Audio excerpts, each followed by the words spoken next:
Remember that there are three ways to prove that triangles are similar. So we have angle-angle similarity, side-angle-side similarity, and side-side-side similarity. So we're going to use those to identify similar triangles and solve for missing variables. So number one, we need to write the similarity statement and state why the triangles are similar, and then solve for x and y and find the scale factor. So we have two triangles in this picture. We have our little yellow triangle, which is BCD, and we have our bigger triangle, which is ACE. So in this case, we know that C is congruent to itself by reflexive property because they have the same angle in both triangles. We also see that BD and AE are parallel lines, so B is congruent to E. So in this case, we would say that triangle BCD is similar to triangle ACE by angle-angle similarity. So now that we know that they're similar, we need to solve for x and y. So we have our little triangle and our bigger triangle. And in the bigger triangle, we need to find the two sides that are slanted because right now they're broken into pieces. So we see that the side AC has a length of 39 and that CE has a length of 10 plus y.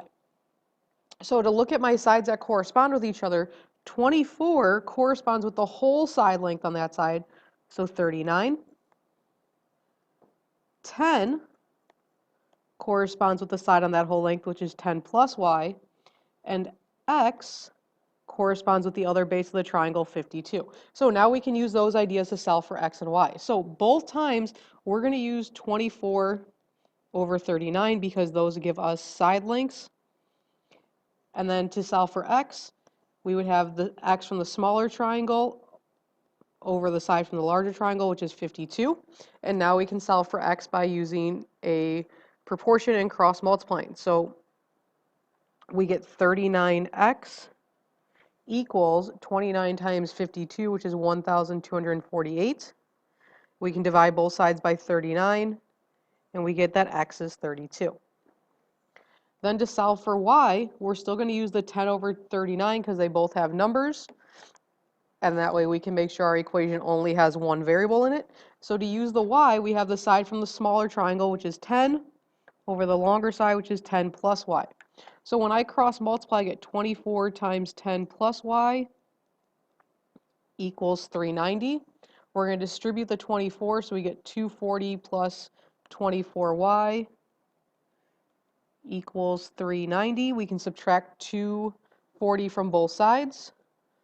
So we get 24y equals 150. When we divide by 24, y is 6.25. Then to find scale factor, remember that scale factor is your new triangle over your old triangle. So based on our statement, ACE is the new triangle and BCD is the old triangle. So the side from ACE is 39 of our new triangle. And the side from our smaller triangle that corresponds is 24. And we can reduce that by dividing both numbers by 3, and we get 13 over 8 for our scale factor. Number 2, write a similarity statement and state why the triangles are similar, then solve for x, y, and find the scale factor. So in a bow tie problem, remember that you always have vertical angles that are congruent. We also know that if RY and IL are parallel lines, using a transversal, we can say y and I are congruent because they're alternate interior angles. So we would have triangle YER is similar to triangle IEL by angle-angle similarity.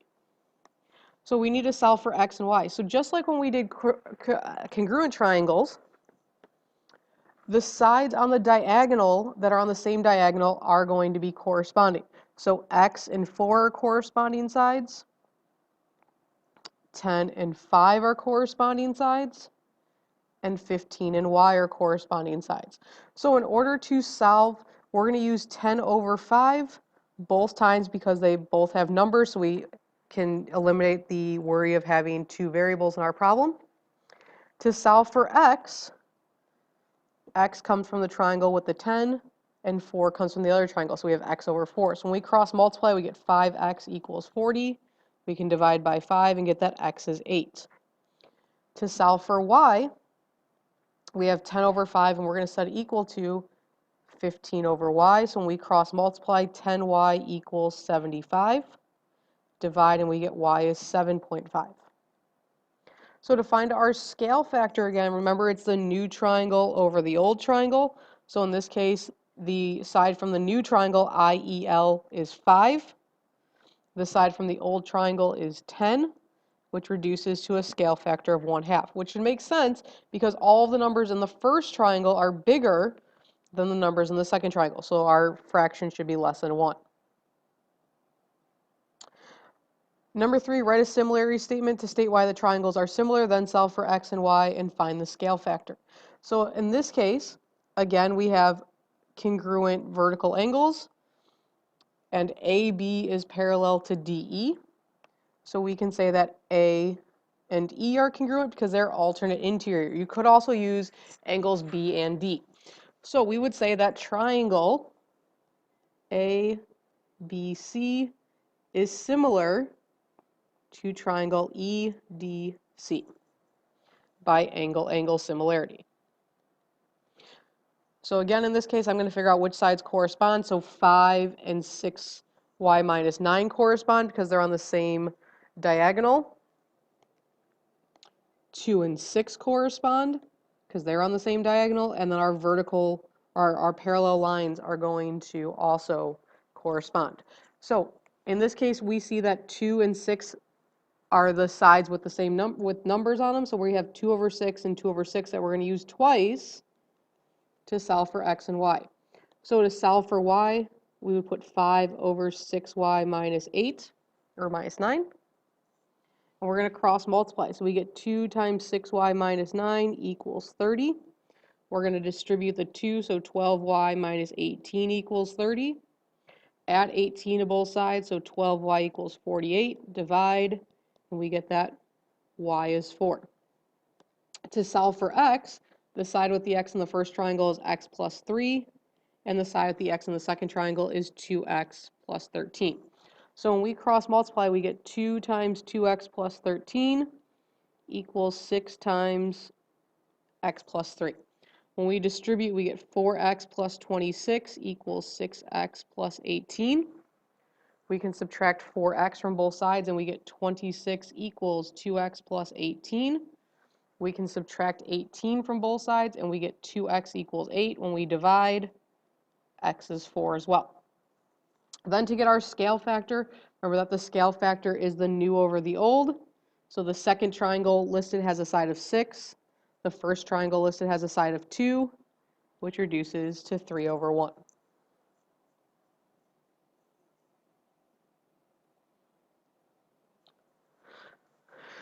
The other thing we're going to look at is what happens when we draw an altitude inside a right triangle. So when we draw an altitude from a right angle of a right triangle to the hypotenuse, the 3 triangles formed are going to be similar. So in this picture, we actually have 3 triangles. We have triangle ABC. We have our smaller triangle, ABD. And we have the third triangle, BCD. So we're going to draw them all so that we can show that they are similar triangles. And in order to do that, we're going to first just redraw the big triangle and 2 other triangles that have the same orientation, so facing the same direction. So I have my first triangle. I'm going to label it the same way, A, B, and C. My second triangle, and my third triangle.